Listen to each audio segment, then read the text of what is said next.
Welcome back, everyone. It's Chris from Chris Travels, and I bought a SodaStream.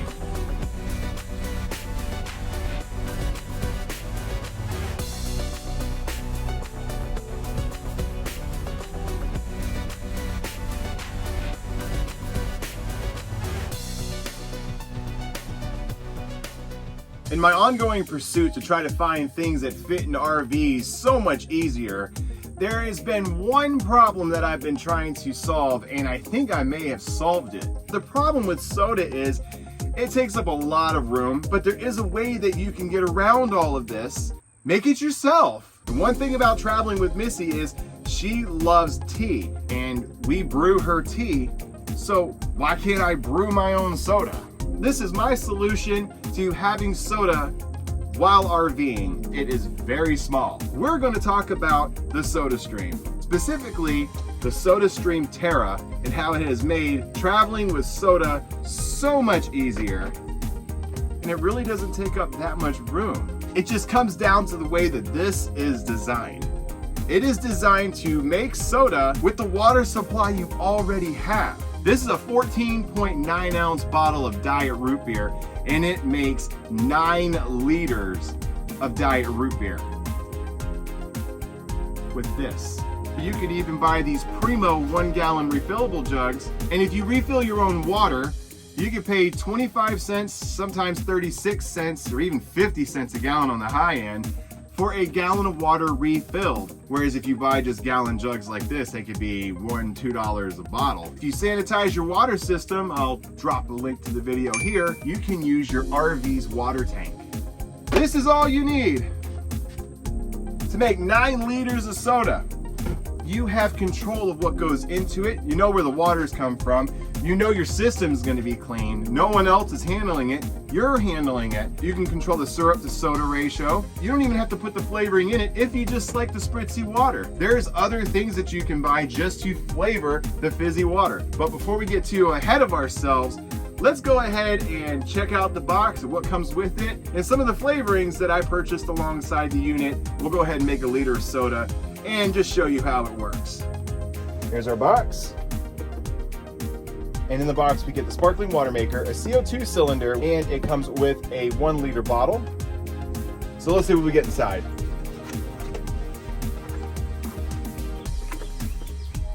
And inside we get an illustrated manual that kind of walks you through the process and how to do everything. I suggest you look through this because it gives you a lot of tips and a lot of other things that you could do with it, such as registering, and give you some pretty pictures of other things that you could purchase to use with this. I picked up quite a few different flavors when I purchased mine, and here is the cylinder. This is a quick connect CO2 cylinder. Historically, they used a screw-on. This one is so much easier.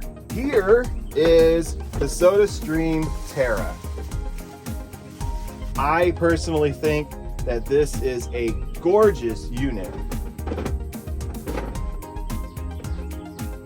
It is very simple. You have one big button on the top and you push that to fizzy the water. So all you do is just tear this plastic off, and then what you'll have is a pink plastic cap. Remove the cap. We're gonna go to the back of the soda maker, place the bottle in the bottom, push it forward, and clamp down. CO2 cylinder is installed.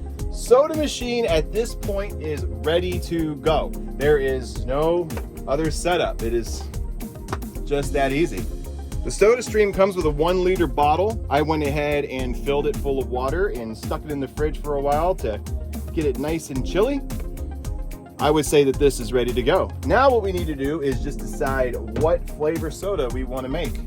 All of the SodaStream bottles come with a protective label that show if it's ever been tampered with. Just tear off the top portion of the label and you are ready to make soda. I like it when companies go that extra mile to make sure products are safe. So why don't we make some Pepsi Zero? And the SodaStream bottles ship 14.9 fluid ounces. That makes about 9 liters of soda. First, what we're going to do is we're going to unscrew Now, this is the part you don't really want to force things. If you have to force anything, you are doing it wrong. Keep that in mind. So just slide the bottle on, close it. Now, I'm going to go 3 pushes for about a second, maybe a little longer each. And then at the end of the 3rd push, you'll hear the CO2 release. And that's pretty much how I know I'm done, with at least the way that I do it. 1, 2, 3. There, now I know that I'm done. Pull it forward, bring it down. Now it is carbonated. Let's tear our flavor protection label off. On the cap, there's 3 lines. You want to fill the syrup up to the middle line. You don't want to go any further than that. And that's roughly where it is right there. Clean the bottle, pour the flavoring in.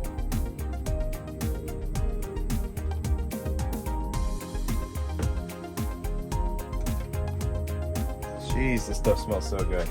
Just put a cap on it. Upside down, a little bit of a shake. Other way, a little bit of shake. I do this twice. And there it is. Listen. I just made Pepsi Zero. All right. All right, let's see what we have.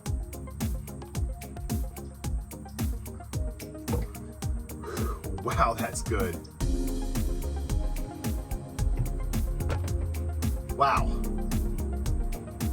One little trick that I like to do is put my freshly made soda into my cup, and then I'll fill this bottle up with water and shove it into the fridge and let it chill down really cold. And when this cup is gone, I will make another bottle of soda. Now, this is a great time to talk about expiration dates.